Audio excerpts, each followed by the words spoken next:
আর চিকেনটা বানাচ্ছি একটু অন্যরকমভাবে। বাড়িতে চিকেন অল্প ছিল, তাই একটু অন্যরকম চিকেন বানাবো।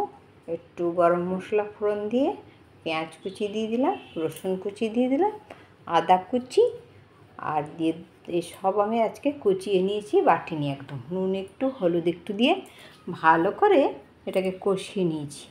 এখানে একটু জিরে গুঁড়ি, হলুদ গুঁড়ি, ধনে গুঁড়ি, লঙ্কা গুঁড়ি ভিজিয়ে রেখেছি। এবার পেঁয়াজটা কষানো হতে টমেটো দিয়ে দিলাম। টমেটো কুচি কষিয়ে নিচ্ছি ভালো করে, জিরা আদা মশলাটাও দিয়ে দিলাম। আর এখানে চিকেনটাকে একদম কিমা করে নিয়েছিলাম, চিকেন কিমাটাও দিয়ে দিলাম এর মধ্যে। আর এখানে আলুগুলো ছোট ছোট করে আমি ভালো করে ভেজে রেখেছিলাম।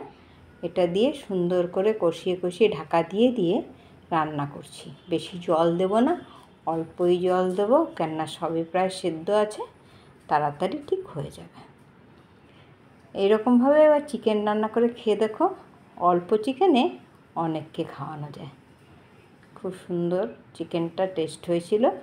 আমি এটা বাটিতে তুলে রেখেছি, খেয়ে দেখলাম খুব সুন্দর।